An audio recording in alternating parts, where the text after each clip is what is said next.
Support for WPR comes from Amplify Health. The doctors, clinics, and hospitals of Gunderson Health System and Bellin Health have come together to form Amplify Health. AmplifyHealth.org. A little empathy changes everything. Support for WPR comes from McKinley Money LLC, offering fiduciary fee-based financial planning and investment management services to individuals and families, with offices in Eau Claire and Madison. More at McKinleyMoney.com.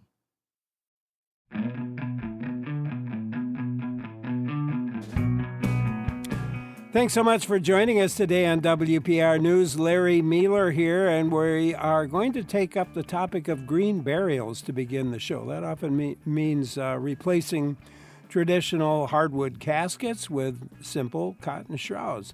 We'll talk about that. We can talk cremation as well with our guests today. And our first guest is Dawn Adams, funeral director, embalmer, and crematory operator for Foster Funeral Service. It operates in Dane, Rock, and Racine counties. At 11:30, we'll be joined by Shed Farley, who oversees the Natural Path Sanctuary west of Verona. Have you arranged or attended a green burial? Questions or comments about them? Give us a call. The number's 1-800-642-1234.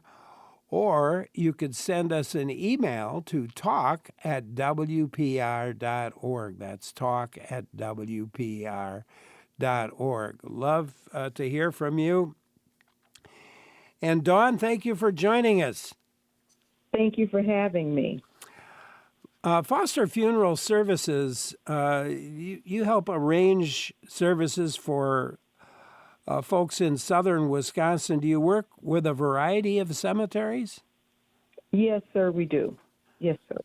I wondered, how do laws, or are there laws regulating burials from one state to another?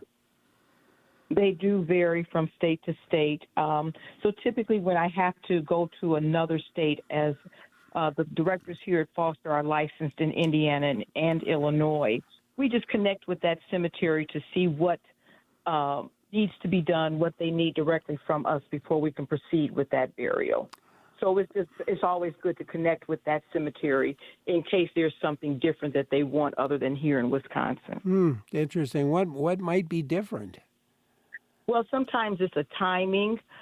It can be, we have a document that has to go with a deceased to be buried. It's called a final disposition burial transit document.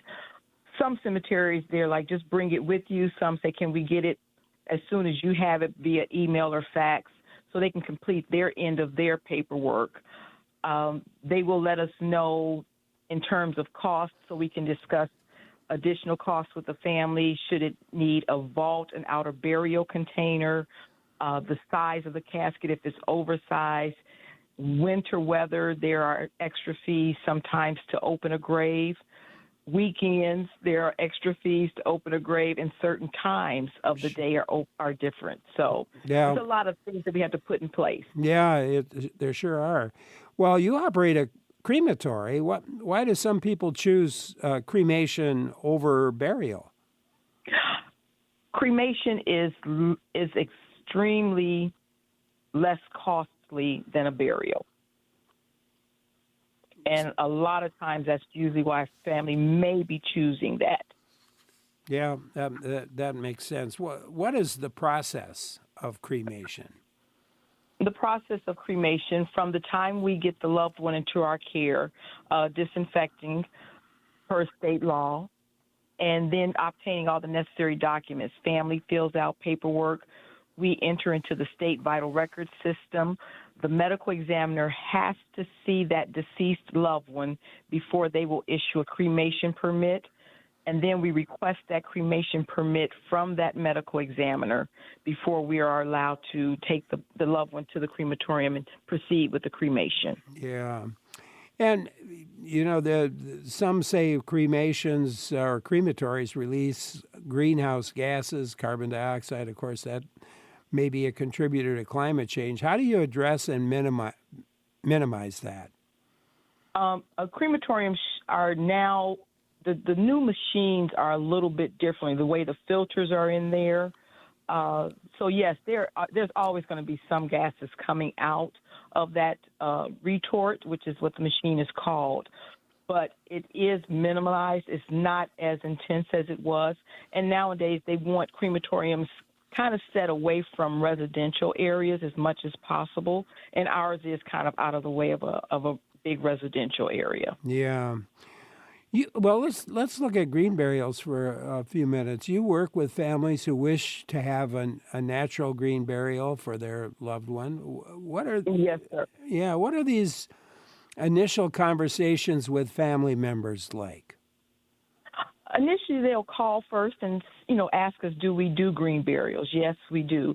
And so the process with that is the same paperwork, permission to have that loved one when they pass, and the death worksheet, which is information about that deceased loved one that we have to enter into the state vital record system. We ask the families when are they looking to have that green burial occur, and most times they're going to the Natural Path Sanctuary in Verona. I will be in touch with Mr. Farley to let him know, hey, I've spoken to this family, and 9 out of 10, if not 10 out of 10, he's already spoken to that family as well. So he's just waiting on a date, and we put together a time. It's such a different process in so many ways. What do you do to prepare families for natural burials? So the good thing is most of them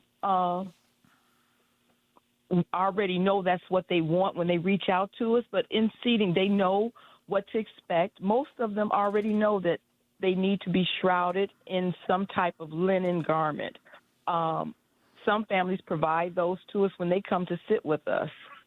So a lot of people have been well versed. So we just go over exactly what we're doing. We're going to disinfect that loved one, and we will shroud them, and then we'll explain what time we'll meet them at the cemetery.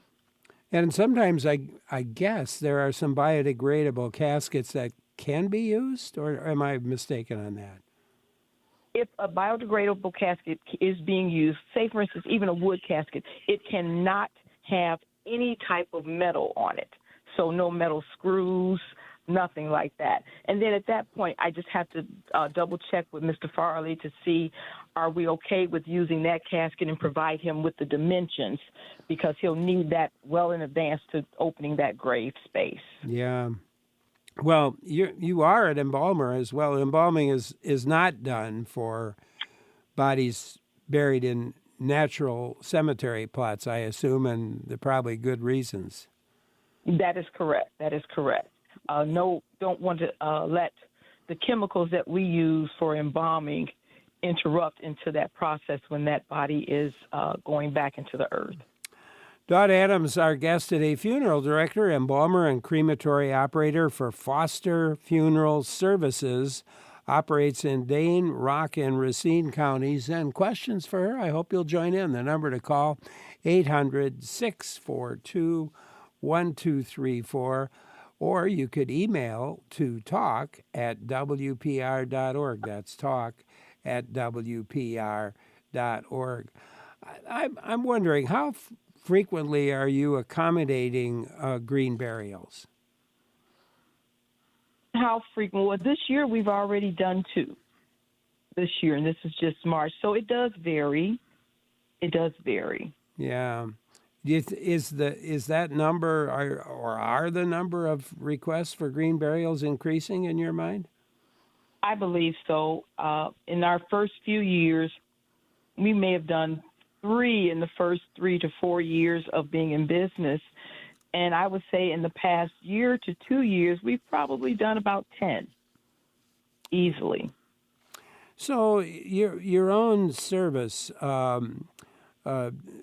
Foster Funeral Services, is it unusual to have a company, an organization, I guess, like yours, operating, as opposed to just specifying in a specific type of burial? No, it's not unusual. We are a full-service funeral home. As you stated, we do cremations, we do green burials, we do traditional funerals followed by cremation. So we are a full-service funeral home, and a majority of funeral homes can offer multiple services. Yeah, and you, I think, indicated that the majority of your burials the green ones that you oversee, take place at Natural Path Sanctuary near Verona. Why there? Correct. The families come to us and they know exactly where they want to go. Mr. Farley I love Shed Farley. He is easy to talk to for starters, but he makes the process of doing a green burial very easy on the family. Makes it very easy on the family. Yeah, it'll be interesting to have a chance to talk with him at 12:30. Or I'm sorry, at 11:30 today on the show. Are green burials typically, are they more affordable? On our end, our green burial right now is $2,600. That includes us picking the deceased loved one up from where they pass away, making sure the disinfection is done, shrouding, getting them to the cemetery, taking care of all of that. What may get added to that is if they're completely out of the area, so there may be some mileage involved.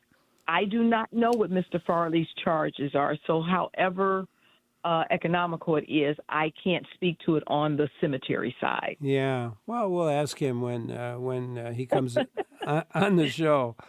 Okay. I'm wondering, do you get people pre-purchasing? I certainly have family and friends who have pre-purchased traditional grave sites. What about green burial? We have had that, yes, sir. We've had people do a pre-need and pre-fund various of burial type services, various funeral services through us. Yeah. Most burials are still more traditional. I think you've got nice caskets and headstones. Why do you think more people still choose a more traditional approach to burial? I think as time has gone on, people just are electing to get away from those harsh chemicals if they can and just go back to the earth. Yeah, that makes a lot of sense to me. Curious, how did you get involved in the funeral business in the first place? And, well, talk about that. Oh, absolutely. Actually, when I was about 12 or 13, I mentioned to my parents, pastor and first lady, that I wanted to be a funeral director and have my own funeral home. And they told me I had to wait till I was older, but they would help me when I got older. And unfortunately, my father passed away a few years after that. So when I did graduate high school and went to college, I went into nursing. And I just kept looking at the industry. And when I pronounced my mother in 2010, I went back and Mr. Foster and I met and we proceeded to open Foster Funeral Service. So I went back to school for my mortuary science degree. Very interesting. Well, how do you handle being around grief? Yeah, and maybe has it changed the way you think about life? I attribute it all to faith. So being the daughter of a minister, that's how we grew up. So, and then being in the hospitals, I've worked in emergency rooms and operating rooms for probably 24 years. I've seen a lot of death, so it doesn't make it normal, nor does it make it comfortable. You just accept the fact that that's the natural part of life. At some point, we're all going to pass away. So you do the best you can for that loved one and that family. Yeah, that's what you do. And Beth emailed wondering about the approximate cost of a director basic cremation. And go ahead with that. Oh, absolutely. Our direct cremation is $2,600 as well. What gets added to that would be the county permit. The county permit is garnered according to what county that loved one passes away in. That's the medical examiner which will issue the cremation permit. and those charges vary. So we just have to know which county the loved one is coming from, so we can tell that family how much that permit will be. And Beth wondered, how do you set up a trust for this for a Medicaid patient? Do you get involved with that at all? We do. So in terms of doing patients with the Medicaid where they have to do the spin down, any type of trust or pre-need, that loved one, the family just needs to set up an appointment to sit with the director, either myself or Brian Foster, retired Army Sergeant First Class, to sit with either of us so we can put all of that together, what the wishes are of the family are, so we can create the necessary documents to start that trust. Is there an option for a hybrid burial that mixes both green and traditional elements? Green and traditional elements. So in terms of a direct burial at a cemetery other than Mr. Farley? Yeah, or I was thinking, what came to my mind when I saw that question was the green burial itself, but then some sort of get together with family and friends and food and so forth. Absolutely. There have been a couple of instances where before the actual green burial was to take place, family came to the funeral home. We uncovered so they could see their loved one's face, and they spent a little time with them. We shrouded up and went to the cemetery, and then they had a family get-together afterwards at a place they had chosen. So doing traditional get-togethers after services do accompany green burials as well. Yeah. What's the process when somebody dies? I mean, where do you start? Absolutely. So when that loved one is transitioning, the family just needs to call what funeral home they want to use. And if it's a hospice situation or a facility, that staff will call that funeral home and let them know we have a death, the family has chosen you. The staff from that funeral home goes to pick that loved one up and bring them into the care of that home. And then an appointment is set up with the family to sit down and go over the wishes, take care of the necessary documents, which are permission to have that loved one in the care of the firm, whatever their wishes are, be it embalming, natural burial, whatever their wishes are, to get all the necessary documents taken care of. Take care of the death certificate worksheet so their death certificates can be done and issued when they're ready. And then we proceed as we do. We contact the medical examiner to come and view that loved one if it is going to be a cremation so that we can get that cremation permit. We take care of ordering the casket. If it's a burial, we set everything in place. If it's a traditional funeral followed by a cremation, we have rental caskets. They are actual steel caskets designed to be reused for rentals. And we set all of that in place. We let the family pick up the few colors that we have, and we set those in place. And then we set dates together, make sure what dates are going to work, the timing. If they need clergy, we do have chaplains, so we can reach out to our chaplains. And we just kind of put everything together. We'll do slideshows, music, try to help them make it as more memorable as possible for the family. As you were talking, I was thinking about my brother, Mitch, who about 3 weeks ago passed away, but I had called, he went into the hospital, didn't look good, thought there were going to be a few days, so I called the funeral home and made arrangements. That was at 9 in the morning. And we were thinking it was going to be a while, but went into the hospital at around 10:30, and he passed away at noon that day. So I had talked to the funeral home at 9 and said, well, who knows when this might happen. And then I had to call the hospital itself, then called the funeral home at 3 hours later and so that you describe pretty well exactly what happens. And unfortunately, sometimes that happens. We've had families say their loved one goes into the hospice facility and they're not there 24 hours. Yeah. Before they transition. So my condolences to you and your family, though. Thank you. Denise and Viroqua emailed to say they belong to two organizations here. One's called Threshold Care Circle. The other is Driftless Green Burial Alliance. Are you familiar with those organizations? No, sir, we are not. Yeah, I'm not. I wish I knew more about them, but maybe somebody called in, John, an email to say they thought Wisconsin didn't allow green burials because the drugs in people would leak into the groundwater and not be permitted. Did they? And we don't put any drugs into them. In terms, at least in our end, we don't do any chemicals. Correct. Yeah, I'm wondering about other trends in burial services that you've seen.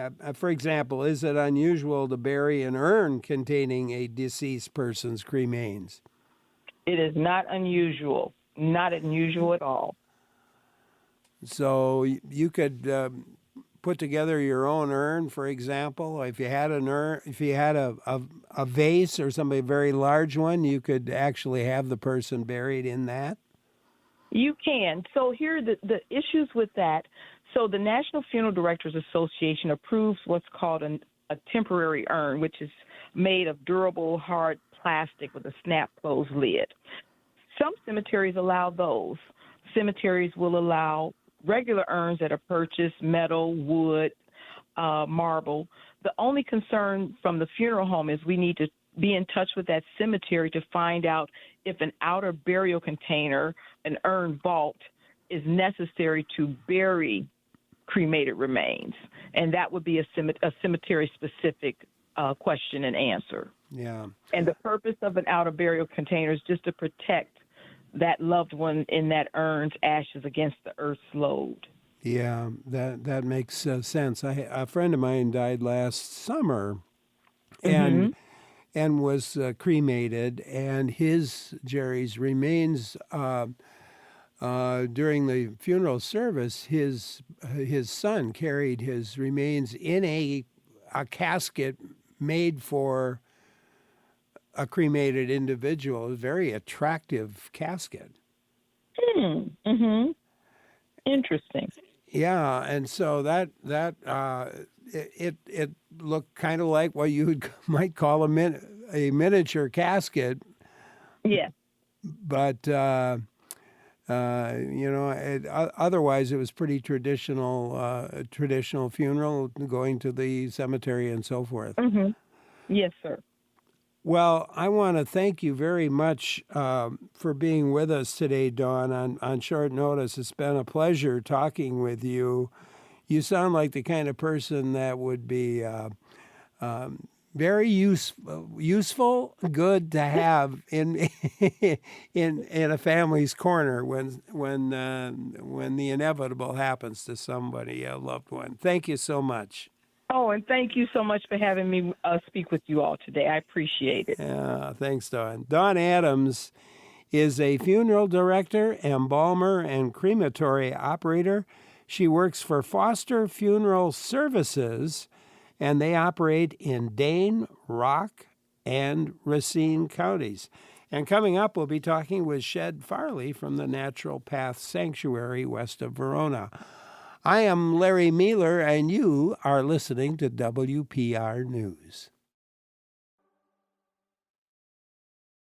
Thanks for joining in today on WPR News. Larry Mealer here. Great to have you with us today. Just to mention, coming up at noon today, we'll talk with Will Doig, executive editor of Reasons to be Cheerful, a nonprofit online magazine. And at 12:30, we'll revisit a talk we had about sauerkraut with a food writer and author, Julia Skinner. But first, we are joined by Shed Farley, who oversees the Natural Path Sanctuary we were talking about just a few minutes ago. It's a natural burial ground established west of Verona in 2011. sanctuary is part of the Linda and Jean Farley Center for Peace, Justice, and Sustainability, for which Shed Farley is also the director. Shed, welcome. It's been a long time since we last talked. It's been a long time, 10 years almost. Almost.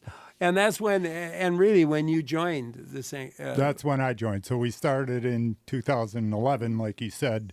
My dad and two other people were running it then. Dad died in 2013. The other two people hung out until I got there. Well, you as director, and it's a natural grounds, right? Natural burial, as natural as you can get. Talk about the history of that and what led to this all. So I mean, the lead up story is so our cemetery is just in Springdale, just outside of Verona. It was land that my parents had purchased in 1983. They were both physicians. Dad was a doctor or a professor, head of the chairman of the Department of Family Medicine. At UW, Mom just went to clinics. So anyway, they had purchased this piece of land in 1983. So Mom died in 2009, and she had wanted to donate her body to science, and science didn't want her body. It's not uncommon at all. She was 80 years old. And so we didn't have a plan B. So my brothers and I sat down with my dad and decided, well, the place to be is right here in our front yard, in their front yard, not mine. But, and so my brothers and I dug the grave and did everything we could. There was a funeral home involved. And we were just part of as much of that process as we could have been. And by the way, none of us, my brothers and I, have ever lived in Wisconsin until I moved here in 2015. Well, I've got an email from Kathy who tells a story kind of like yours, and in a way, I mean, at least part of it.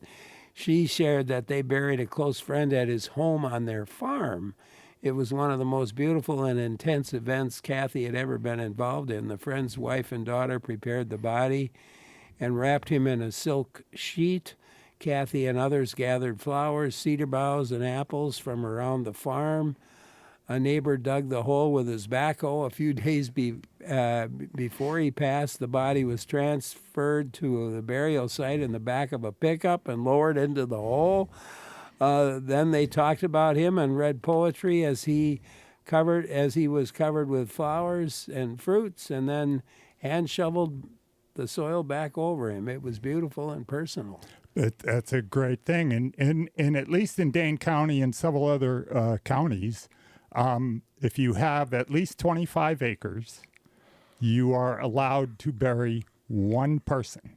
If you bury two people, it becomes a cemetery, which is how ours became because Dad wanted to be buried too, so he opened up the whole 25 acres as cemetery. That is really cool. Kelly emailed to ask, how does the cost differ from conventional burial? Do individuals go with green burial, get put in the ground in specific areas for a green burial? Is there research on effects? Well, there's other questions here. But. So to answer that question, people choose their own sites. What they do is choose areas. Our cemetery is 25 acres of woods and a little bit of meadow. We don't do anything to it. The only maintenance we do is the paths, and then everything else grows wild, which means that when people want to come visit a person who they have buried there, they have to call in advance. We'll clear the way. We'll mark out the gravesite, because after a year, everything grows just naturally, and you're likely to have blackberries or something growing on your grave. We do allow plantings too. all native, no soil comes into our cemetery from anywhere else. So bare root, kind of just a So you're doing it amongst the trees. amongst the trees. We will not even cut trees down. So to look at this, we have on our map on phase 1, 8,240 individual burial sites mapped. As a green burial cemetery, the standard has been set as, well, I'll go back. So a conventional cemetery can have 2,000 or more people per acre. A green burial, the standard is 300 per acre. So we have 25 acres. If that was 2,000 per acre, that's 50,000 burials. We're not going to have it. We don't have the room. We don't want to do that. So we have our phase 1 is open now, 12 and a half acres. We've sold about half of it. So we're looking at opening up the next section, probably starting this summer. Take a couple years to do it. But Yeah. but we have lots of room. We do not cut down trees to access the site. We access the sites to stay away from the tree roots so we don't damage them. Wow. So what's the process like then when someone is, a loved one dies? So, I mean, Don probably explained the lead up to us because, our funeral, I'll say this right from the start, our funeral homes in this city are awesome, every one of them. But repeat your question again. Well, from what is typically occurring? So what generally happens is, the family always has questions. So we go through that long before. But there's also questions at the time. So generally speaking, the funeral home will come in and we'll be there, myself and whatever crew I need. And the grave will have already been dug, of course. By the way, when you describe this other person's burial, the only difference between us and them is the backhoe. We don't use backhoes. Everything is dug by hand. We have transportation. We have a vehicle to transport from the funeral home's coach to wherever the burial is going to be. Because, like I said, it's all paths, nothing's paved, everything grows wild, and we do what we need when we need to. But you're usually, my experience has been at funerals, there are a lot of old people there. Is there, how do they get from the starting point to the woods and all that? So you're talking other than the person we're burying. Yes. We have two vehicles. Okay. So one can carry the casket or the shrouded body, and then the other can be transported. They only hold 3 extra people other than the driver, but we don't have a problem. We just go back and forth when needed. We've had some burials with well over 100 people in attendance, and some with only 3 or 4 people. So it's we get all kinds. If we have 100 people in attendance, we might be shuttling them back and forth frequently. Not too much, though. Bob emailed to say they have always joked semi-seriously with their son that when I go, I'd like to have my ashes scattered in the Mississippi. Are there people that... Are you familiar with any of the legalities of things of that nature? Yes, I certainly am. So ashes legally can't be spread on public property. They can be spread on private property or buried or whatever. So legally, you can't do it. If you were caught spreading ashes on public property or in the Mississippi River, you would be cited, you would be given a citation for littering because ashes have nothing left to them that can be harmful. So so it's just littering at that point. Sounds kind of cold, but Yeah. Are there restrictions to green? Well, I think you mentioned one, but Mark had emailed, and maybe it's worth repeating anyway. Are there restrictions on green burials on private property? one, and that is you're allowed to have one person buried. If you bury your husband or your wife or your whoever, your parents, if you want to be buried next to them, you will have to be licensed and certified as a cemetery. And you need to have 25 acres to begin with? You need to have minimum 25 acres to begin with. So you can't be burying your spouse in the backyard in Madison, or can you? If you own if you're talking a full body, you cannot do that outside of 25 acre. That rule in rural. If you're talking about ashes, then not an issue. You can bury that on your land On your own property? On your own property in the city. Colleen in Cumberland emailed to ask if you know of any official or public green burials in Barron or Washburn counties. So what I can say is there have been several attempts. We get probably 10 calls a year asking how people can start their own cemetery. And so it has been tried. There are some other groups from Viroqua.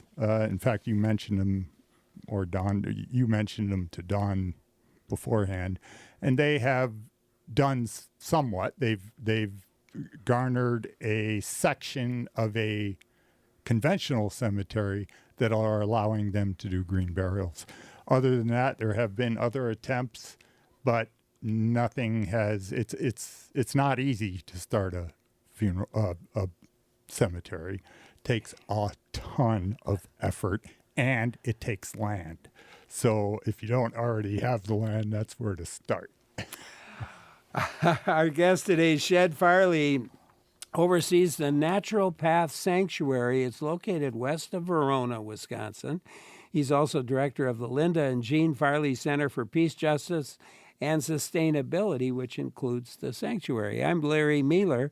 You're listening to WPR News. Talking green burials today with Shed Farley, who oversees the Natural Path Sanctuary. Great to have him with us today. And you can join in. Questions, give us a call. The number's 800-642-1234. Or you could email us. The email address, talk@wpr.org. Love to hear from you. Beth emailed to say they're involved in a small community cemetery, and the board has allowed for green burials.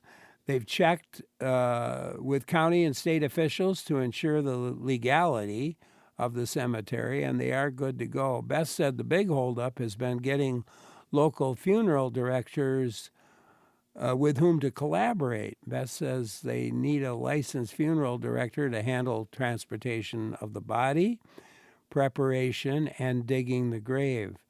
Yeah, any tips on getting local funeral directors to cooperate? So, any tips on it? I don't know. It just happened with us because we're in Madison, so we have a pretty progressive population who are attuned to this kind of thing. So if you're in maybe other parts of the state, and nothing I'm saying is factual other than my last statement, just assuming that there might be some pushback on something like that.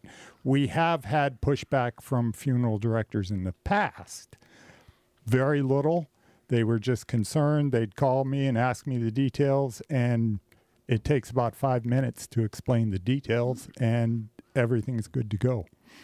And, of course, you work a lot with Dawn Adams from Foster Funeral Services. And they are up, they're in Dane Rock and Racine. Right. So they're quite a bit away from us, but they're just an awesome funeral home. And yeah. Travis emailed. He tuned in late and wondered if we talked about embalming fluid. Is that outlawed during green burials? Does the lack of embalming impact whether or not there can be a memorial with an open casket? So let me answer the first question. So embalming is like the number one thing we don't allow. That's just formaldehyde and other chemicals, and they don't go into our ground. So we also don't have vaults in our graves, so it's just a bare earthen hole that we hand dig, or families can sometimes do that if they want to. They can participate in any way they want. But as far as you asked about after effects or something. Yeah. There's nothing to it. Soil is such a good filter. So people have, in fact, the person mentioned, you read something that they said they thought green burials were illegal in Wisconsin. That's not an uncommon thought, but it's absolutely not true. We have to, as our cemetery, we have to obey every single statute and limitation that every other cemetery has to do. And that's including depth of grave. Our graves are not 6 feet deep or 6.5 feet deep or 5.5. They're 3 feet deep. The regulation on that, state regulations, is 18 inches of soil above the container. So our casket, the standard casket is 18 inches deep. So another 18 inches makes it 3 feet. Oh. So the benefit to having 3 feet instead of 5 feet or 6 feet is because there's so many more microorganisms that are working on recomposing the body from this to something that will return back to nature and help feed the forests.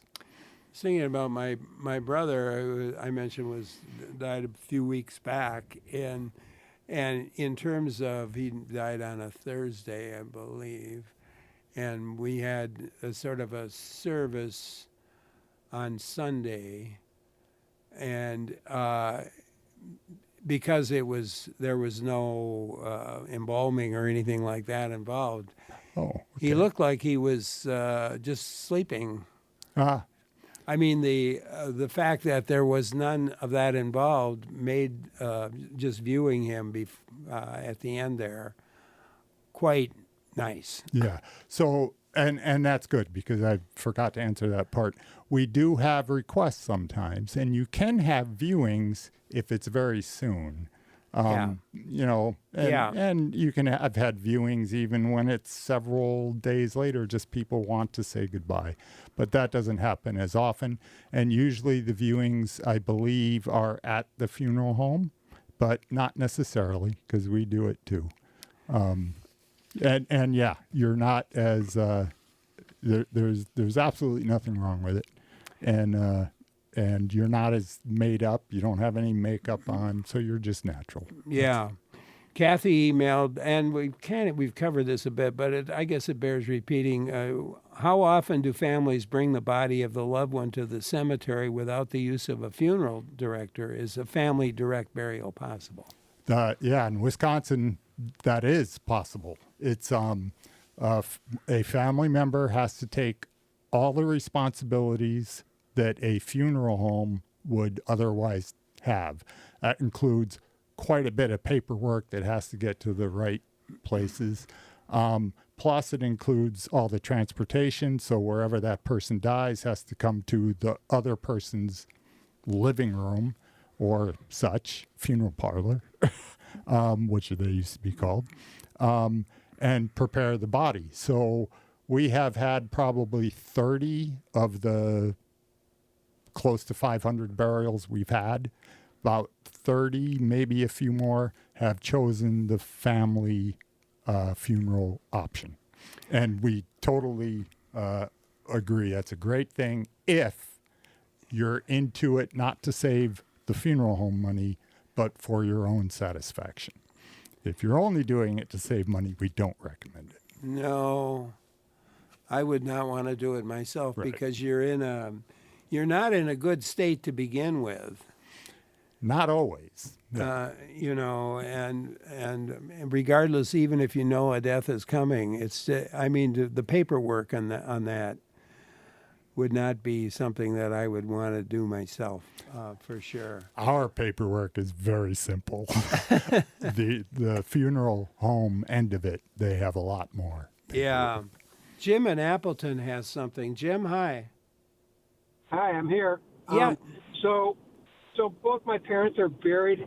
Their cremains are buried. They were both cremated, and they're buried on a church property, and it's far less than the 25-acre minimum that your guest is stating these things have to be. And I'm just curious if churches have some sort of special dispensation when they're creating memorial gardens like that. Is there a cemetery on the church grounds? Yes, it is. Yeah. So that might have something to do with it. I don't know if there's any other restrictions put on churches, but it also could be, and I don't know this, it could be that cemetery has been there much longer than the laws or the statutes restricting anything. So they're sort of grandfathered in. So they're grandfathered in. And maybe because it's a church, they're allowed to have one with less than 25 acres. Yeah, it's up in the air a bit. Joe emailed. He said there's a website that offers human composting services. Have you heard of that? Oh yeah. That started in Seattle, I think, and it's a very high tech process. If you look at the pictures of their composting, it's all electronic. It's got dials and buttons, and it will do the decomposition or recomposition pretty darn quickly, less than a month, to turn a full-on body into compost. And that's basically what it is. There's that one in Seattle. I think they're looking at putting one in Colorado. It's not quite as green as what we do because we don't use electricity. They do. But it's still a valid type of green burial, partly because a system like that is produced because urban cemeteries are filling up so quick. So this gives people a different option. Wow. And there are, I think there's at least 8 cemeteries in Wisconsin where green burials are allowed, and 5 of them are members of the Natural Paths Sanctuary, I believe, and are certified by the Green Burial Council. And are you a part of that? Are you certified? Or? Oh yeah, we're absolutely certified. I didn't realize there were 5 others. There are, I know of some. There's a developer here in Madison who at Bishop's Bay, he's putting one in, or he has already done it. And that's sort of a cradle to grave thing that he's imagining. Yeah. And I know there's one in Viroqua, but they use a section of a conventional cemetery. I don't always get calls from people who want to start a cemetery. So sometimes it's a surprise when I find out there's another green cemetery. So what's the satisfaction in this for you? Must be great. Oh, I mean, so much. So I'll say this. Before I came here, I was in Colorado. I was a home builder. So I was a general contractor, built homes for 36 years. The first home I built was my parents', which is where the cemetery is.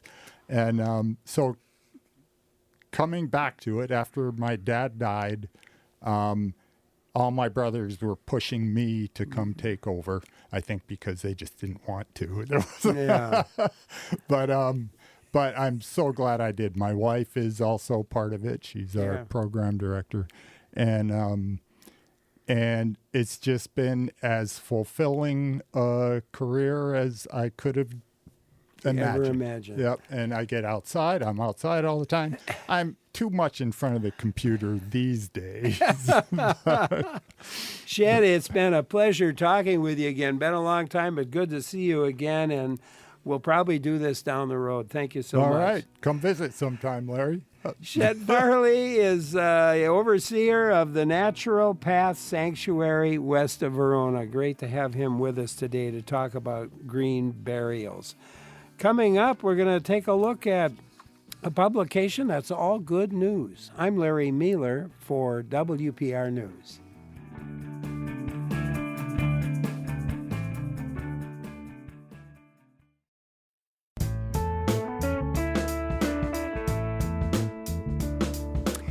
Thanks so much for joining us today on WPR News. Larry Mealer here. You know, there's good news to be had all over the world.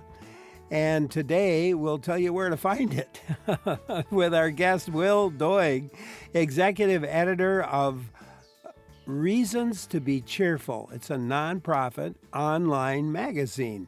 At 12:30, we'll revisit a conversation we had about sauerkraut with food writer and sauerkraut superfan Julia Skinner. But first, you have a good news story to share? Give us a call. The number is 1-800-642-1234, or you can send an email to talk@wpr.org.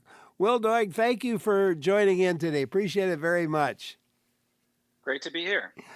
So in 2019, Reasons to be Cheerful was started by you and an internationally known musician and former Talking Heads frontman. Yes, David Byrne. He started this online magazine a little more than 5 years ago.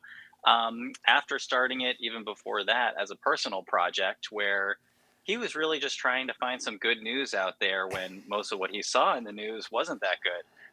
So what he did was he started collecting little bits of positive news and news of solutions that he found out in the world, saving it on his hard drive. And then at a certain point, he thought, maybe I'd like to share this with people. And so he hired me and some other folks to turn it into an online magazine. And that's just what we did. And that's what you'll find today. It's a very cool idea and really fun to read. I'll tell you that. What are the required elements of a story to be published by Reasons to be Cheerful? So what we don't want to do is just kind of publish happy news, right? Like we're not just looking for things that might make you feel good or maybe like nice ideas, but things that don't actually work.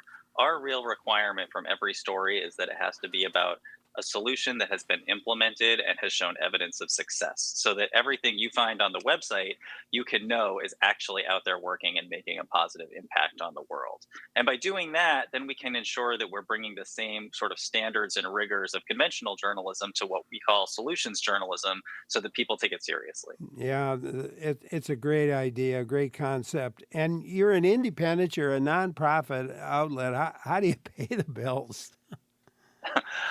We have a few different ways that we get funding. We get some funding from foundations. We also have a membership program from people who are just readers, and they contribute every month voluntarily, even though we don't have any paywalls or anything like that. We have about 3,000 members that give us money every month.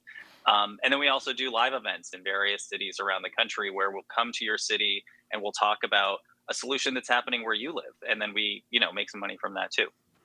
Well, it's cool. Didn't you help launch the popular website, The Daily Beast? Yes, I did. That feels like ancient history, but yeah, that was in 2008, and that was a very different type of news than what I'm doing now. Yeah, it is indeed. But what is it that intrigues you about getting publications going? Well, I do find that if you're, in there from day one and you're creating something from the ground up, then it's just a really exciting way to, put something new out into the world that might make a difference. I have to say, I feel like with this one, I've been doing this for over 20 years, and I feel like Reasons to be Cheerful, I really feel like I'm contributing something to the world in a way that I've never quite felt before. Because to me, and I think to a lot of other people, this is what the news is often missing, right? We always hear about problems, we hear about what's going wrong, but we don't hear about what can be done to solve those problems. And that's the missing step in our minds, is like, what can we do to get involved and make the world a better place? And Angela had emailed and asked solutions. Now you've mentioned solutions. Solutions. Her question is to solutions to what problem or problems does your site focus on? And it's pretty broad range.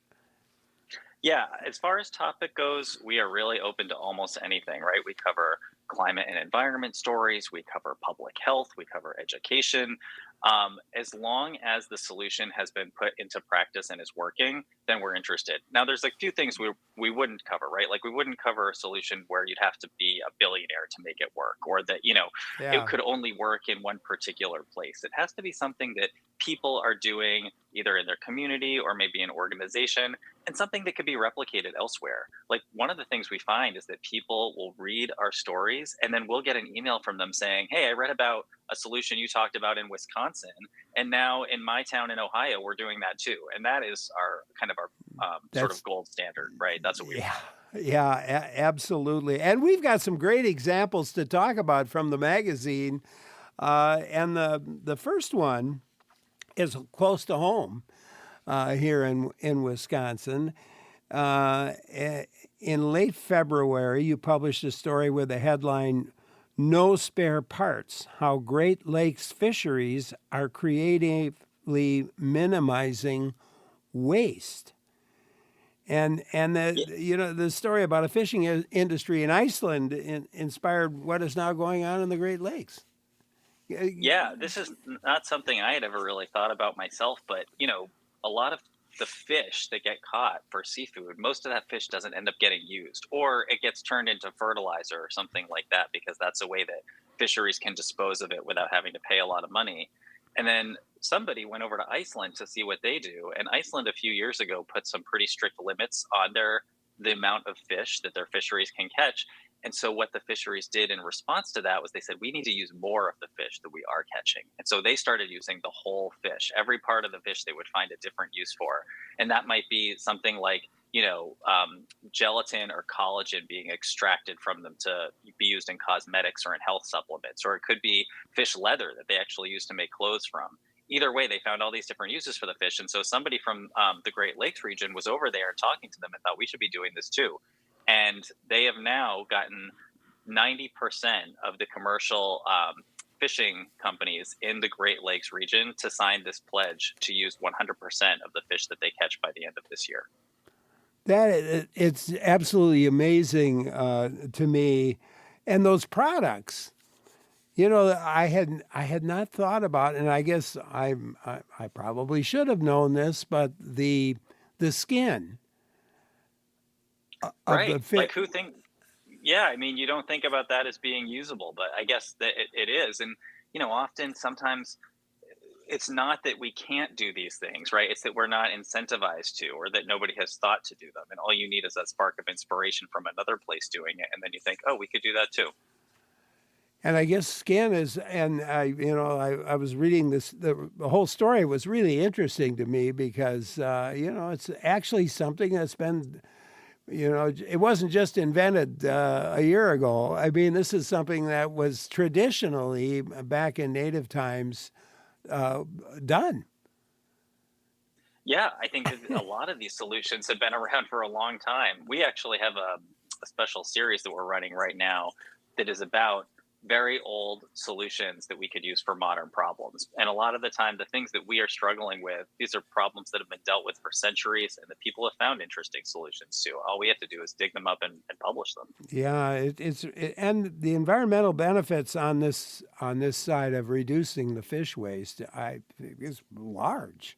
I mean, I saw the photo, the Iceland photo, I think it was, where I mean, there's this whole array of products that can be made from what was thrown away.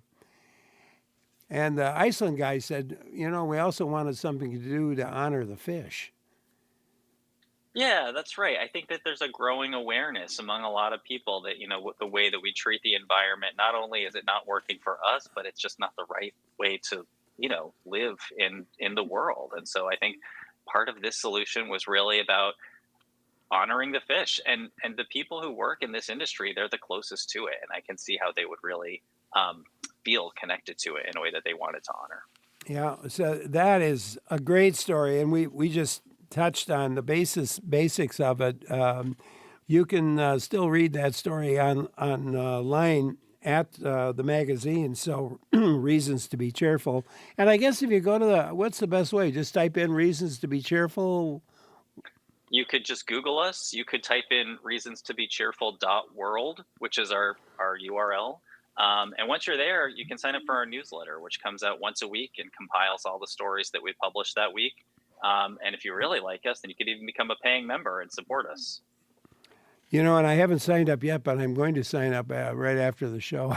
I really enjoyed, and frankly, it would give me some more ideas because we like to do shows like that on this 11 to 1 o'clock time slot. So I might be stealing some of your ideas after I read about them. I hope you don't mind. Hey, have us back. No, we'll come back and discuss them with you. Well, another story you had was paying drug users to stay sober, and that really works apparently. Yeah. So this is one that you might, not be surprised to learn. It was a little controversial. People hear this and they think, well, I don't want to just pay people to do what they should be doing anyway. I think a lot of the time with, addiction or substance use, a lot of moralizing gets mixed into the conversation. And instead, we're never really interested in the ideology behind things. What we're interested in is what works. And so the reason we were attracted to this story is the incredible success that California has had with this. We think of the opioid crisis as being that's often what makes the news. But in California, stimulants, as far as the number of deaths that they cause, are the biggest problem in the drug crisis. Deaths from stimulants more than quadrupled in California. And that's things like stimulants would be like cocaine. Like methamphetamine, cocaine, exactly. And so between 2011 and 2019, deaths from those drugs quadrupled. And so the state said, we have to do something. And so they started to pay people a small amount of money when they were in treatment for staying off drugs. And this wasn't just, a way of saying, hey, here's some free cash. Why don't you not use drugs? This was a way of stimulating the same reward center in the brain that is stimulated by drug use. And so there was real science behind it to say this will work because this is something that is going to touch on the same sort of brain function that drug abuse does. And it really, really worked. They very carefully implemented it. It sort of increases incrementally the longer that the drug user is in the program, and they had incredible success with it. They have had overdose deaths in the state have fallen by 10% since they implemented the program. It's not probably all entirely due to that program, but it is seen as one of the key factors. And so, from us, what we take from this is, listen, whether you agree with it or not, it's hard to argue with the numbers. This seems to be working. And in fact, it's cheaper than a lot of other ways of treating drug use as a public health problem, because you're really only giving people very small amounts of money in the end. And they have to come in, what is it, weekly? Or I forget exactly the amount of time, but... Yep. So it's a 24-week program. And they come in, and after each negative drug test, they receive a small amount of money. So for the first negative test, they get a gift card that's for $10. Second negative test, they get $11.50. It all goes up only as high as $26 in total. And it never goes above, as a grand total for the entire program, it never goes above $600. And so it's really, when you think about it, it's a very small amount of money to make a pretty big dent in a problem. That, again, is a cheaper way of dealing with it than a lot of traditional programs are. Yeah, if you run the costs of group sessions, for example, with an expert, that adds up pretty quickly, that cost. Exactly. Yeah. So it's an amazing story. And do you think that's going to expand elsewhere? I mean, the fact that it is based on science and they can show success. Yeah, I mean, one would hope. Obviously, politics and ideology sometimes gets in the way of working solutions. What we really hope to do is to show that these solutions work, and almost as a way of kind of, you know, forcing places to justify not doing it, right? If you can go to somebody and say, why won't you do this? And you can show the numbers show that it works, then it becomes harder for places to say, well, you know what, we don't agree with that, or we don't think that's a good idea. What we're trying to do is stick with the data and stick with the evidence and say, well, whether you agree with it or not, it works. And so that puts pressure on states, governments, organizations to implement solutions that work rather than worrying about the politics of it. Another story I wanted to mention, I was really intrigued by this. It was about how a Colombian city cooled dramatically in just 3 years. And this is one about the creation of green corridors in a Colombian city. Yeah. So, I mean, I would imagine many of your listeners live in places that might be getting warmer. And in cities, especially, it's a big problem, right? Because in cities, we have the heat island effect. A lot of heat gets trapped in all that concrete and on all the cars. And so, cities are looking for ways to cool down. And Medellin in Colombia is a city that has always been known for its temperate climate. It's known as the city of eternal spring because it's just beautiful all year round. But even Medellin was starting to get hotter. And so the city was looking for something that they could do about this. And so starting in 2016, they started creating what they call green corridors. These are basically places where they have planted a lot of trees and plants and different types of foliage in corridors around the city. And they just kept doing it year after year, starting in 2016. And now, by 2021, they had added 2.5 million plants and 880,000 trees. And each of these had kind of been carefully curated to maximize their impact in terms of cooling the city, choosing the right plants, putting them in the right places. And now the temperature of the city has fallen by 2 degrees Celsius, which might not sound like a lot, but ecologically speaking, that's a big drop and it makes a big difference in the ecology of a city. And officials expect the temperature of the city to fall a further 4 to 5 degrees over the next few decades because of this, even taking into account climate change, which you would think would be getting warmer. Instead, they expect the city to get cooler. So this is exactly the type of solution that you would hope other cities that are having heat problems could choose to implement. It's amazing, and I think it just leads to a better life. These green corridors, they've got to be places where people can work their way through the city, or they can, have a green spot or a green space to look at and maybe recreate in a little bit. Oh yeah, I mean, if people want to go to our website, reasonstobecheerful.world, you can go to the story and see the photos. And honestly, this is one of those practical solutions where you just think, this is a beautiful solution too. I would love to live in a place like this. Yeah, and the one of the photos was of one of their, like almost like a skyscraper, but covered with plants. Yeah, they've actually covered the entire sides of certain buildings with plants. It's a gorgeous look, and it just happens to be something that's really good for the city too. Yeah, it is very, very cool. And are other cities in Colombia? I Or don't elsewhere? know if anyone else.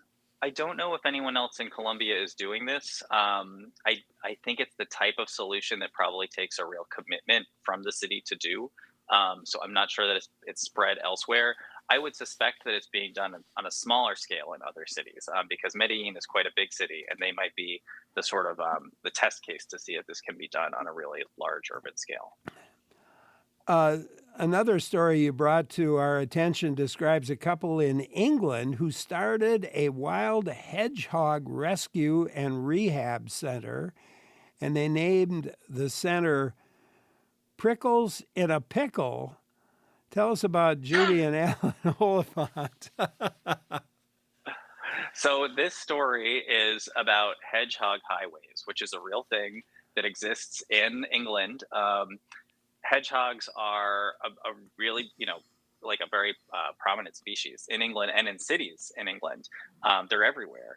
But Britain has lost about a third of hedgehogs since 2000 due to fragmentation or habitat loss. And part of the reason for this is because a lot of hedgehogs live in urban areas, and their habitat is essentially the little gardens that are behind buildings and houses in these urban areas, and people put up fences between their gardens, and so there's no way for the hedgehogs to sort of migrate from yard to yard, which they need to do to survive. And so some people have come up with the idea of putting in what they call hedgehog highways, which are essentially little paths and little holes in fences that they have cleared to make sure that hedgehogs in the city can go from one yard to the next.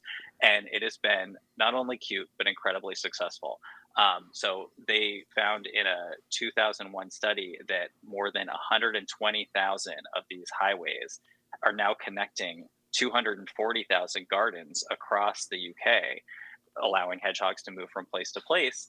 And they have found that after this long historic decline in urban hedgehogs, it is now starting to level off. And there have even been very early signs of improvement in the hedgehog population. So this was like a clear, very clear success story to us. It's also really appealing to readers. It's our most popular story that we've published so far this year, and it's just an incredible solution, and one that I feel like almost anybody could get behind. And they're insect eaters, right? Hedgehogs are insect eaters, if I'm not mistaken. Yeah, I think they are. So that's another reason to want them around in your yard, I suppose. And they're not eating up all your vegetables. And they're in England, I think, according to the story, in England, the hedgehog, if it's not, probably the most popular animal, or at least certainly in the top couple three animals liked by people in England. Yes, and this is another story where if you want to come to our website and see the pictures, I think that you'll find it's delightful.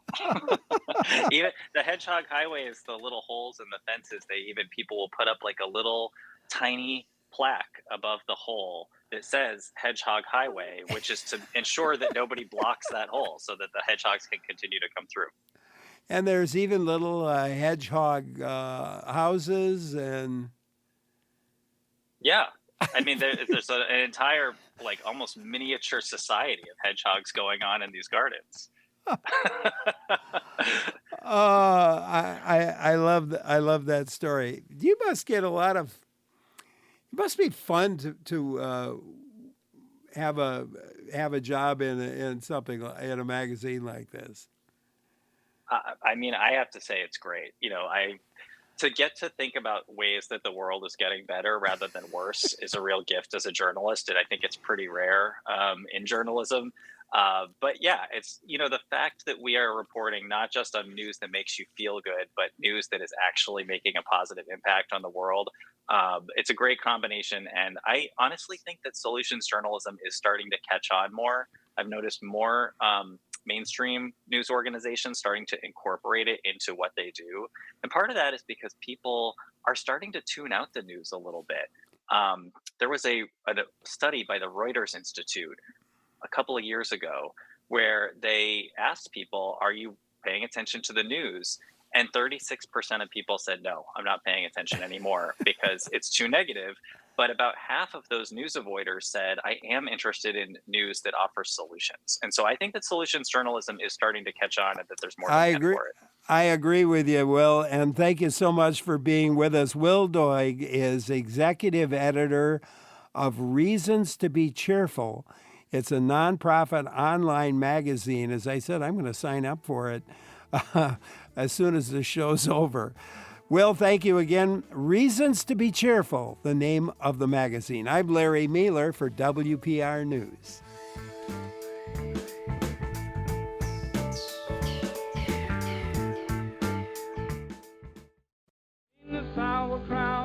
Sauerkraut, price good, because you love it so. Finish sauerkraut, only 5 cents 1 pint. Only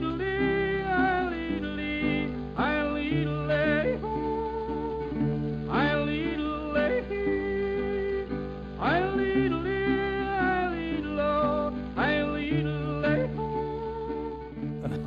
A golden oldie there from 1926.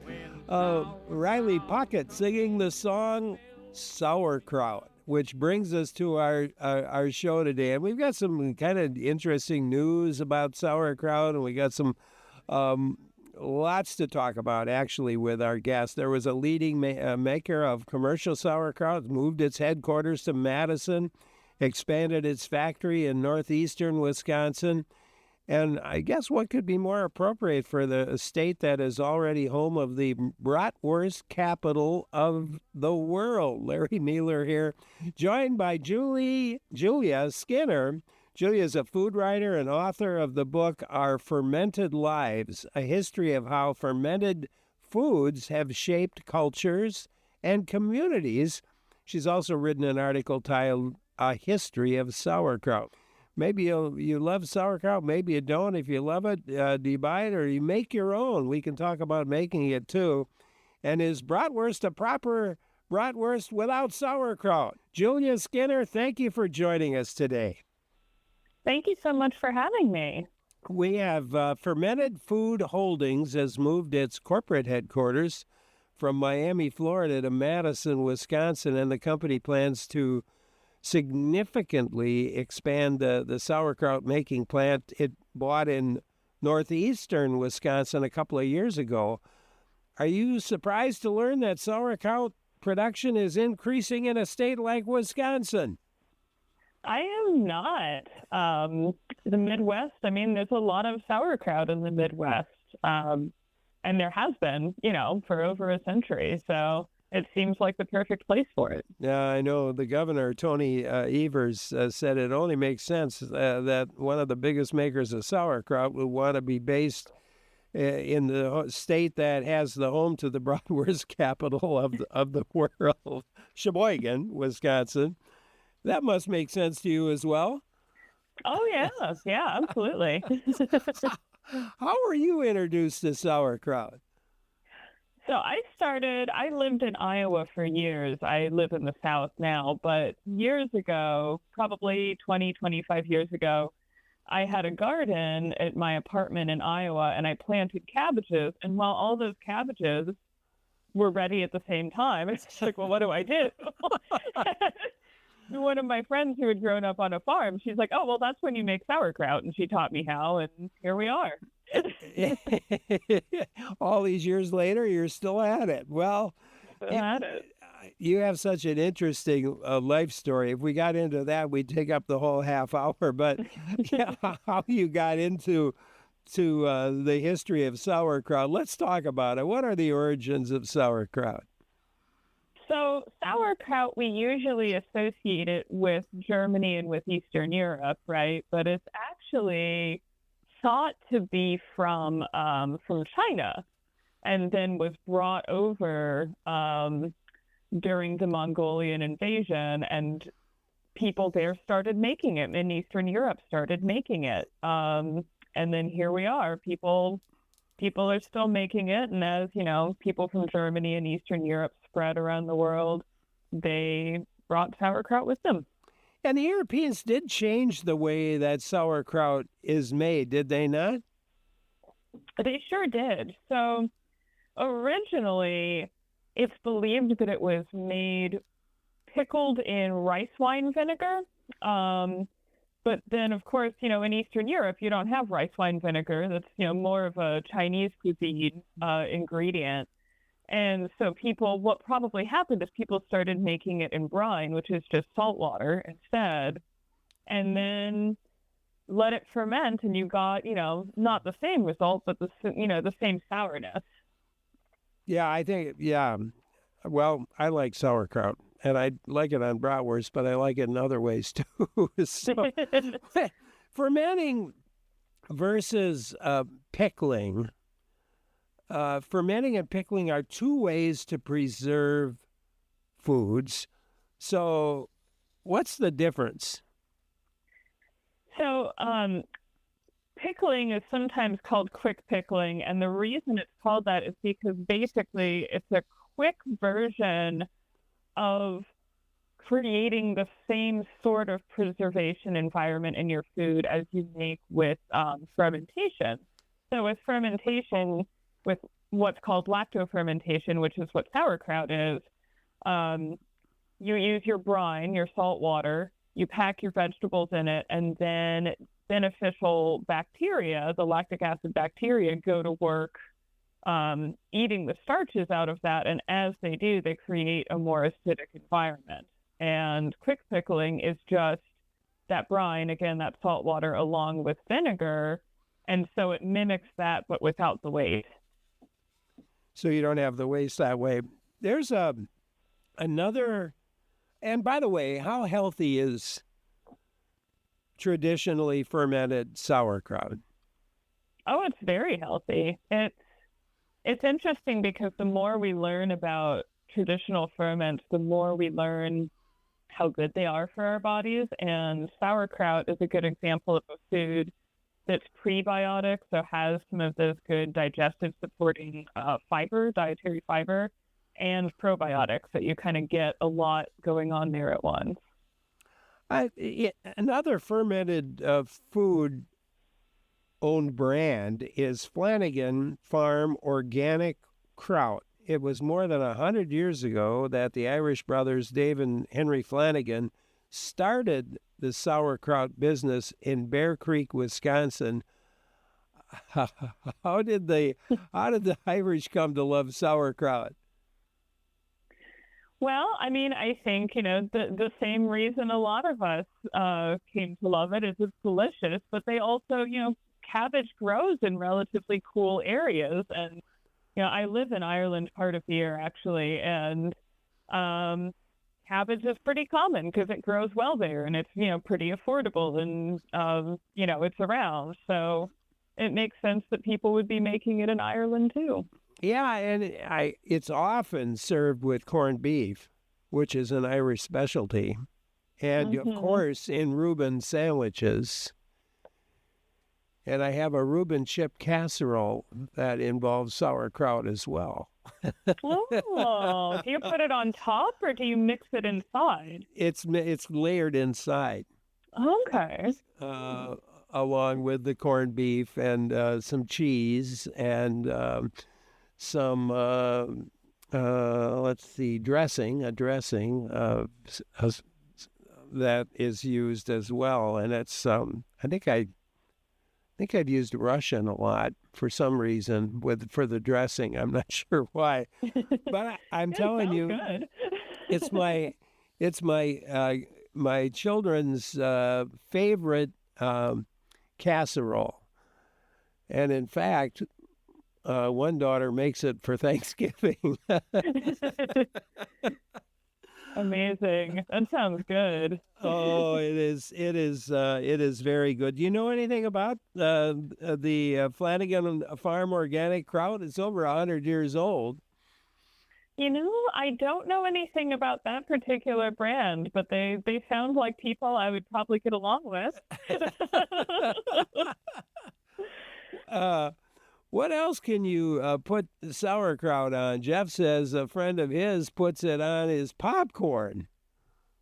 Oh, yeah. I mean, you can. I've actually dehydrated it before and ground it up and put it on popcorn. I've never put it on there wet, but I mean, you could.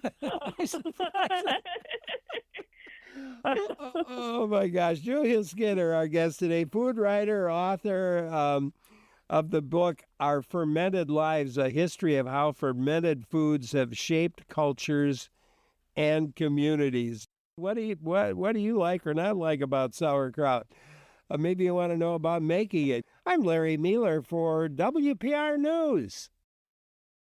Great to have you along today on WPR News. Larry Mealer here. My guest, Julia Skinner, food writer and author of the book Our Fermented Lives, a history of how fermented foods have shaped cultures and communities. Talking about sauerkraut with her and fermented foods. Another emailer wonders, I've heard sauerkraut is a remedy for canker sores. Any truth to that? Huh. I have heard that too, and I I don't actually know if that's true. I eat a lot of sauerkraut and I don't get canker sores, so maybe, but I don't know. I guess I don't get canker sores anymore either. I used to get them as a kid once in a while, but it's been a long time. So you say in your book, and of course you can't summarize your whole book, but how you talk about how fermented foods have shaped cultures and communities. Can you talk a bit about that? Absolutely. So when I was going to write this book, fermented foods are found in every culture. Their history stretches back over 10,000 years. There's a lot to cover. And so I was wondering how I was going to tackle that. And what I ended up doing was organizing it by different themes. So that helps me kind of have a quick way to talk about some of these things. So, the way that we've used ferments for health, food preservation, different way, for flavor, the ways that fermentation helps make our food more flavorful, all these different ways that we've interacted with it over the course of 10,000 years. Yeah, it's really a cool story. Carol in Toma has a question for you. Let's go there. Hi, Carol. Hi. What's on your mind? Well, I'm calling about, and I don't know if you've talked about this already, but when you make sauerkraut and it's in its raw state, is the best nutrition-wise, as opposed to then taking it and canning it. How much nutrition is left in the canned stage? So I love this question because we've actually, and I say we, I mean scientists in labs, not me personally, but other people have recently been doing research on what are called postbiotics, which is even after you, say, can your sauerkraut, and it's no longer probiotic, right? It doesn't have living cultures in it.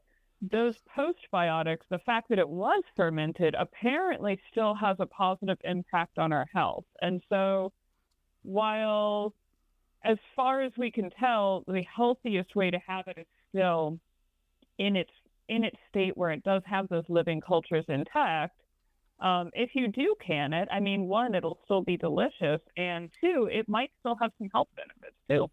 All right. There you go, Carol. Thank you for calling. Ken in Marshfield, it's your turn. Hi, Ken. Hi. Yes, for the last 40 years, I've had a traditional sauerkraut dish, pork hocks and sauerkraut for my birthday meal, which happens to be today. I'm 62 years old, and actually my mother got me going on it when I was a child. We didn't have a lot of money, so she started buying pork hocks, and then she would throw them in with the sauerkraut. I guess she's German heritage, so I imagine that came over with her parents. And so I guess for the last maybe 50 years, I've been eating pork hocks and sauerkraut for my meal. Oh, well, happy birthday, Ken, by the way. So, Julia, what do you think about pork hocks and sauerkraut? I mean, I've had it before. It's delicious. And what a wonderful birthday meal to have today. How perfect that our sauerkraut day happens to be on your birthday. Yeah, as far as I know, that is a German way of cooking it. I mean, there's a lot of different dishes where meats are stewed with sauerkraut. So that's one of them. Yeah, that's one. And Julia, you're originally from Iowa, which I think probably leads the nation in hog production, or right up there. You had to have eaten pork hocks. I grew up in Colorado where we did not eat pork hocks, but my family is Southern. I live in the South now, and I lived in Iowa, so I've eaten a lot of pork. Okay. All right. Well, Ken, happy birthday again, and thank you for calling. Appreciate it. Dave in Green Bay, we'll go to you. Hi, Dave. Hi. Well, I had just a big old bowl of sauerkraut and broth just last night, but it's wonderful. But I wanted to add, I love reading about history, and reading about Captain Cook that circumvented the globe. His crew survived on sauerkraut. They had barrels of that stuff in the hole, and that's how they stayed off scurvy. So sauerkraut goes back even to and mariners and ships carried that in the holds of their ships just so they would it lasted a long time, and that's how Captain Cook kept his crew healthy, I guess. Dave, thanks for calling. Comment on that, Julia. Yeah, no, that's a wonderful story, and it's true. A lot of people did bring ferments on ships because if you're trying to keep people healthy, give them those different nutrients. Fresh fruits and vegetables aren't going to last for very long, right? Whereas if you have a barrel of sauerkraut, it'll sit there until you eat it. Well, yeah, and you don't need to refrigerate it or anything. Although when you're waiting around for it to kind of ferment, it can be. My grandmother used to make it that way in a big old crock. Mm-hmm. And it sat for a long time in that crock. I remember that well. Well, enough about me. Let's go to Chris at email to say if you're looking for other uses for sauerkraut. Chris puts it in sandwiches, makes peanut butter, sauerkraut, Swiss or cheddar cheese, and hot sauce sandwiches on pumpernickel. Oh, I would try it. Julia, you'll try anything when it comes to sauerkraut. I will. That's true. Kevin in Eau Claire called, couldn't stay with us, but called but wondered how sauerkraut compares to kimchi, and maybe you could explain what kimchi is. Yeah, so I'll start with explaining kimchi is a Korean dish, and it's a ferment. So it's very much like sauerkraut in that it's this fermented cabbage, sort of like side and topping. And kimchi is served with every meal in Korea. Like you have it all the time with everything, which is how I eat sauerkraut and kimchi. But they're very similar in the sense that they're both cabbage-based, but kimchi uses Napa cabbage. Usually has some spice to it, not always. There's like hundreds and hundreds of different kinds of kimchi. And sometimes we'll also have other shredded vegetables like daikon radish or carrots in there too. Someone else wonders, is kraut, and we, here we say, well, we'll say sauerkraut, but sometimes we'll say kraut. But is kraut today considered an offensive term? An emailer wants to know. I don't know. I say kraut as a shorthand for sauerkraut, and nobody's yelled at me yet, so it's probably fine. Okay. Grant emailed to say that they bake rye bread using sauerkraut as an ingredient in the dough, along with caraway seeds. The result is sort of like a sourdoughy rye bread, but it's much simpler to make. Have you ever done anything like that? I have, yeah. There's, I use pickle brines sometimes in baking, and yeah, it tastes really good. If you make a sauerkraut that has some good spices and stuff in it, that'll come through in the bake if you put it in your bread dough. Someone else wonders, can you use red cabbage to make sauerkraut? Oh, absolutely. Yeah. The great thing about sauerkraut is you can, really the sky's the limit. I know we tend to think of it as just cabbage, but you can add shredded vegetables. You can use whatever kind of cabbage you want. It really is very versatile. And Chris emailed to say the pork hock and sauerkraut recipe reminded them that when they were 12, their mother made the traditional sauerkraut and beans dinner for the family. And one night after a lovely kraut dinner, Chris developed a bellyache, and the next day had to have his appendix out. Oh no. And as a result, it was the last time Chris's mother made it. Hey, well, that makes sense. It sounds terrible, and hopefully they got to enjoy sauerkraut without problems later on. How easy is it to make?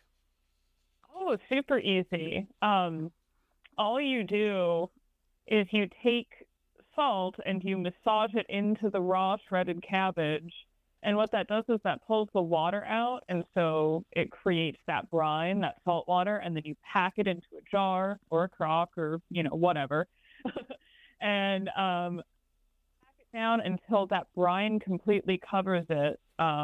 And you put weights on it, and the weights can be anything from actual fermentation weights in a crock to I will take, if I'm making it in jars, I just fold up cabbage leaves and use those to hold everything down, so I don't have to buy extra stuff to put in there. And then you just let it sit out at room temperature and ferment. Super easy. And how long does it normally would you let it sit? I will usually let it sit. So it gets more sour the longer it sits. And so I usually encourage people to start tasting it after 7 to 10 days. And then just once it has a flavor you like, you can just put it in the fridge or whatever and just enjoy it if you want. If you can leave it out, it'll keep fermenting. But it'll still be delicious. Yeah, and how long is it going to keep in the fridge? For a long, long time, I would think. Yeah, no, as long as it stays under that brine, which helps keep mold and other stuff from growing on there. I mean, gosh, yeah, it'll last months and months. Is it true that pregnant women, the elderly, and infants should avoid fermented foods? And if so, why?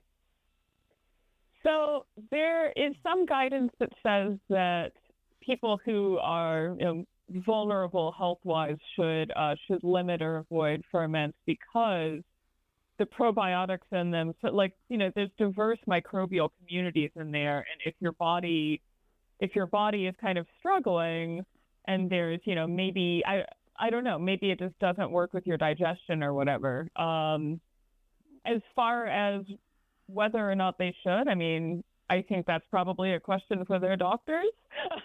Yeah, probably. Bill in Oregon emailed to say that caramelized sauerkraut is awesome with eggs or on a burger, and sauerkraut can be a great pizza topping, especially with brat sausage and Swiss cheese. I love sauerkraut on pizza. It's very good. I like it too. I've done that before. But caramelized sauerkraut. So just what? Wonderful. Cook it down. Yeah, I guess you would just caramelize it like you would onions. Maybe, saute it up. That sounds lovely. And then put it on eggs or a burger. Yeah, well, I'll have to try that tomorrow morning. What's your favorite sauerkraut dish? Oh man, I mean, I put sauerkraut on just about everything, so I have it as a side with most things I eat. But I'm always a fan of the good old sauerkraut and brat, right? That's one of my favorites. So we'll say that, even though sauerkraut goes with pretty much everything I eat. And Julia, you have a website, do you not? I do. Yes. I have a bunch of websites, but the one that might be most interesting to folks is I'm actually opening a new online culinary school next week, and that's so that'll be up in just a few days, and that's culinarygcuriosityschool.com. culinarygcuriosityschool.com. Yep, that's it. All right. Hey, Julia, it's been fun talking with you. I want to thank you so much for being with us today, and hopefully we can do this again down the road. Thanks a lot. Thank you so much. Julia Skinner, our guest, food writer, author of the book Our Fermented Lives, A History of How Fermented foods have shaped culture and communities. Great to talk with her today. And great to have you listening in. Thank you so much for that. This and all our shows are a team effort. Our producers, Clara Neipert, Joe Patnod, technical directors Lee Rayburn and Jeff Robbins, and our executive producer is Jill Nadeau. I am Larry Mealer, and again, thank you so much for listening, but hang around. There's lots more in store here on WPR News. Because you love it so. Been inside